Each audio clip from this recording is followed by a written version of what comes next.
So the digital single market is the EU's very ambitious plan for 2015 to 2020 to create a borderless digital market. The EU is very frustrated by the fact that EU citizens rarely trade cross-border online.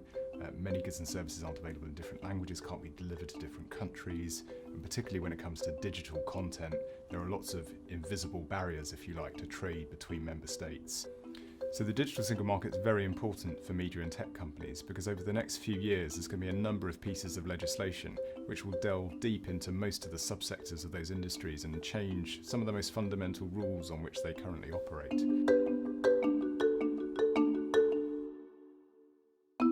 So if we take online platforms and streaming services, for example, the EU wants to introduce some new rules which require them to monitor their content to make sure there's no hate speech available through their services, and also to take a more proactive role in making sure that there's no content which raises child protection concerns.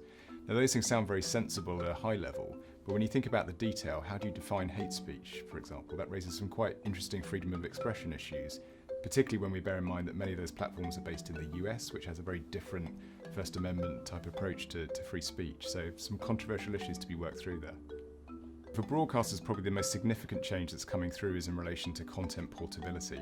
So this is around geo-blocking, and the difficulty at the moment is that most content providers only get rights to their content on a local basis. So I can only watch my UK content in the UK.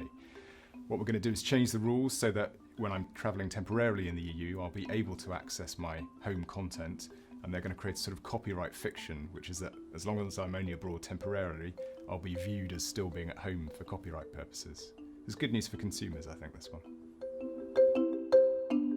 For publishers, there's been a real concern for some time around their revenue streams declining. And there's a real shift in consumption habits as well. People increasingly receive their news through news aggregation services online or news feeds on social media.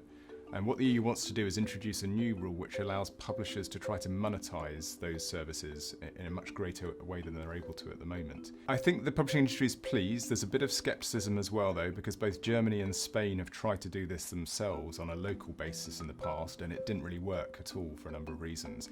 This one I think is a little bit different, though, because it's a pan-EU measure. So from the news aggregator perspective, they can't really afford not to have all the EU publishers in their services. So I do suspect this is one where there'll end up being a negotiation and perhaps a new revenue stream for the publishing industry.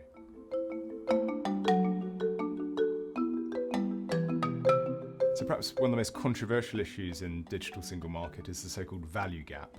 This is the complaint from the content industries that much of their content is available online, particularly on services like YouTube, and they're just not earning enough money from that, they say, and it's being diverted to the online platforms.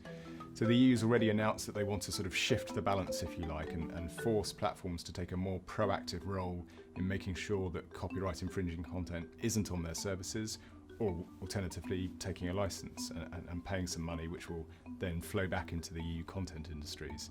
That's going to be a much lobbied proposal, of course. It's quite an early stage at the moment because it really pits, if you like, the sort of EU media industry against the US tech industry, and that's a difficult battle for the EU to resolve.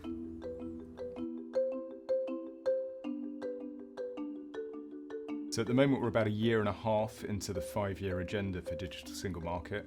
We've already seen a number of very substantive proposals come out. Some of those are about to actually become legislation, so the content portability regulations are still being negotiated, but they're almost there. Probably the most interesting battles will be around the proposals which were announced in September 2016, particularly around value gap and online platform liability, and those will be negotiated over the next year or so and then come into law. There's no doubt that the EU is very serious about this, and these things will reach some sort of legislative form, still with a bit of lobbying to do, of course, before they get there.